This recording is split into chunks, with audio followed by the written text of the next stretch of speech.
बिस्मिल्लाहिर्रहमानिर्रहीम। अस्सलाम वालेकुम। एमरान न्यूज़ के साथ मैं हूं आतिफ मलिक।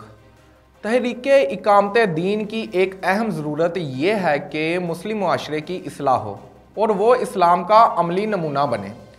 मुआशरे माजी से लेकर अब तक मुसलसल तब्दीलियों से गुजरने वाले इदारों की हैसियत रखते हैं।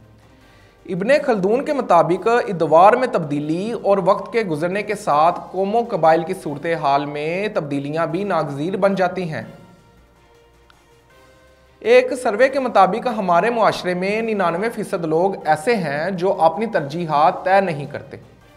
यही वजह है कि ऐसे लोगों को मालूम ही नहीं होता कि उनके लिए ज़िंदगी में क्या अहम है और क्या नहीं।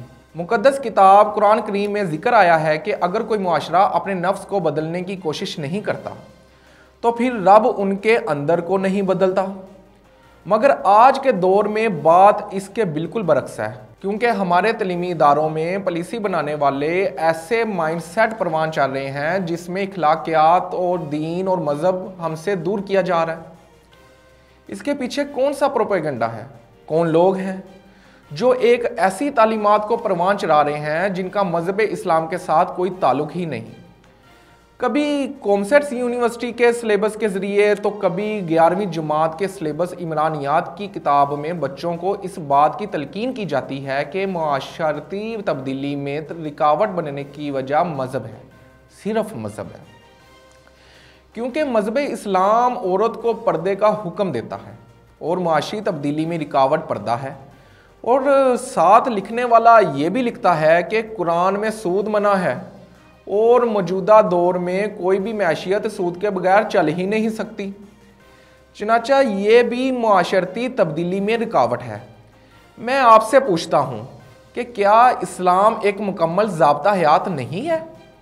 जो हम शुरू से पढ़ते आए हैं कि इस्लाम एक मुकम्मल ज़ाब्ता हयात और नबी पाक सल्लल्लाहु ताला अलैहि वसल्लम हमारे लिए एक बेहतरीन नमूना है। उनकी ज़िंदगी हमारे लिए एक बेहतरीन नमूना है।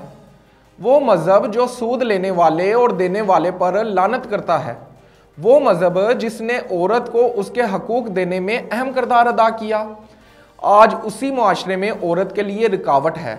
ऐसा तलीमी इदारों में पढ़ाया जा रहा है।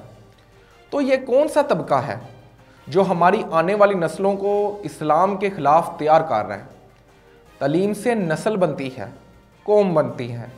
तो ज़रूरत इस अमर की है कि ऐसा निज़ाम वाज़िया किया जाए जिसमें जवाबदी नज़रसानी और चेक एंड बैलेंस मुकम्मल हो और गलत करने वालों के लिए सज़ा भी तय हो, क्योंकि तरक्की याफ्ता मुल्क कभी भी तालीम पर कंप्रोमाइज़ नहीं करते।